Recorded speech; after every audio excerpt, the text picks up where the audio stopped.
مفتی Rashid Ahmad Khurshid official صلاۃ والسلام نے ارشاد فرمایا، کون ہے میں اس کو 5 باتیں بتاتا ہوں جو مجھ سے لے لے، یا تو خود عمل کر لے یا آنے والی امت تک میری اس بات کو پہنچا دے۔ حضرت ابو ہریرہ فرماتے ہیں میں نے کہا یا رسول اللہ میں ہوں۔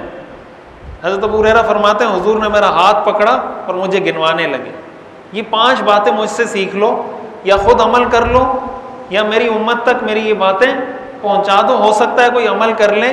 پہلی بات آپ نے فرمایا اتق المحارم تکن اعبد الناس، اللہ کی حرام کی ہوئی چیزوں سے بچ جاؤ، دنیا کے سب سے بڑے عبادت گزار تم بن جاؤ۔ اگر کیا کر لو؟ حرام سے بچ جاؤ۔ ہمارے ہاں لوگ سمجھتے ہیں عبادت کرنے والا وہ ہوتا ہے جو نمازیں زیادہ پڑھتا ہو، حدیث میں آتا ہے عبادت کرنے والا وہ ہے جو حرام کاموں سے بچتا ہو۔ یہ صحیح بخاری صحیح مسلم کی حدیث ہے، اتق المحارم تکن اعبد الناس، حرام کاموں سے بچو، سب سے بڑے عبادت گزار بن جاؤ گے۔ دوسری چیز جو میں بتانا چاہتا ہوں، وَرْضَ بِمَا قَسَمَ اللَّهُ لَكَ تَكُنْ أَغْنَى النَّاسِ، اللہ کی تقسیم اور اللہ کی قسمت پر راضی ہو جاؤ، دنیا کے سب سے مالدار ترین انسان بن جاؤ گے، دنیا کے سب سے غنی۔ ایک ہے مالداری، ایک ہے غنا۔ مالداری اور غنا الگ چیز ہے۔ حضور نے فرمایا اللہ کی تقسیم پہ راضی ہو جاؤ، تکن اغنى الناس، دنیا کے سب سے غنی سب سے مالدار آدمی بن جاؤ گے۔ وَأَحْسِنْ إِلَىٰ جَارِكَ تَكُنْ مُؤْمِنًا، اپنے پڑوسی کے ساتھ حسن سلوک کرو، پکے مومن بن جاؤ گے۔ وَأَحِبَّ لِأَخِيكَ مَا تُحِبُّ لِنَفْسِكَ تَكُنْ مُسْلِمًا، اپنے مسلمان بھائی کے لیے وہ پسند کرو جو اپنے لیے پسند کرتے ہو، پکے مسلمان بن جاؤ گے۔ اور وَلَا تُكْثِرِ الضِّحْكَ، بہت زیادہ ہنسا مت کرو، فَإِنَّ كَثْرَةَ الضِّحْكِ تُمِيتُ الْقُلُوبَ، اس لیے کہ بہت زیادہ ہنسنا دلوں کو مردہ کر دیتا ہے۔ یہ 5 باتیں۔ اس میں جو دوسری بات حضور نے کیا فرمایا، اللہ کی تقسیم پہ راضی ہو جاؤ، دنیا کے سب سے مالدار ترین انسان بن جاؤ گے۔ ایک حدیث میں حضور نے فرمایا ازہد فی الدنیا یحبک اللہ وازہد فیما عند الناس یحبک الناس، دنیا کے معاملے میں زاہد بن جاؤ، دنیا سے بے رغبت ہو جاؤ، پیچھے مت پڑو۔ ایک ہے دنیا کمانا، ایک ہے دنیا کے پیچھے پڑ جانا۔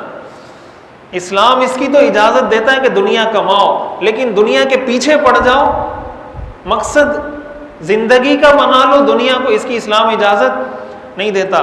اگر آپ یہ چاہتے ہیں اللہ کے محبوب بن جائیں، حضور نے فرمایا ازہد فی الدنیا، دنیا کے پیچھے مت پڑو، اللہ تم سے محبت کرنے لگے گا۔ اور اگر یہ چاہتے ہو کہ لوگ مجھ سے محبت کریں، حضور نے فرمایا وازہد فیما عند الناس، جو کچھ لوگوں کے ہاتھ میں ہے اس سے ہاتھ اٹھا لو، ساری دنیا محبت کرنے لگ جائے گی۔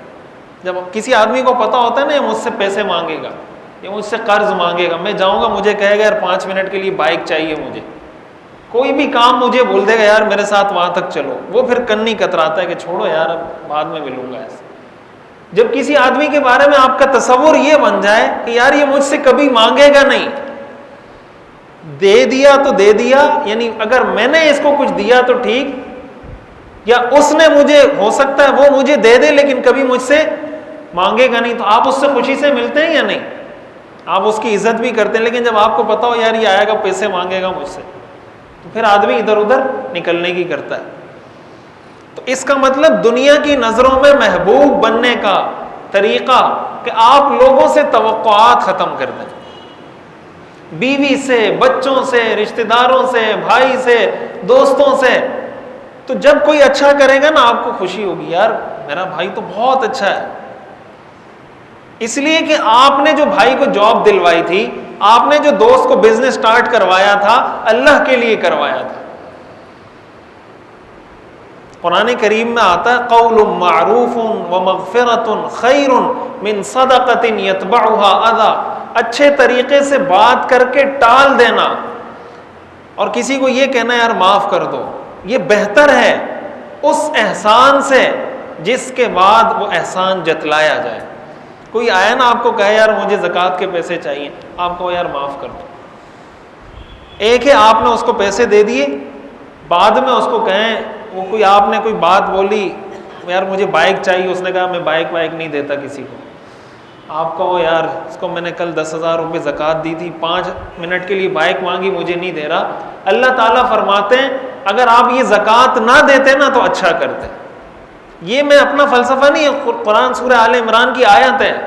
اللہ فرماتے ہیں اگر یہ پیسے نہ دیتے خیر، یہ زیادہ بہتر تھا، من صدقۃ، اس صدقے سے یتبعها اذى، جس کے بعد آپ اس کو ستائیں، احسان جتلائیں، یہ اس سے بہتر ہے نہ دیں. اس لیے کہا جاتا ہے نیکی کر دریا میں. تو جب انسان یہ تصور کر لے نا کہ بھائی مجھے دنیا میں کسی سے کوئی توقع نہیں، میں نے جو کرنا ہے نا اپنے قوت بازو سے کرنا ہے، اللہ ہے اور میں ہوں اور میرا اللہ ہے، بس اس سے انسان کو شکر کی توفیق نصیب ہو جائے گی.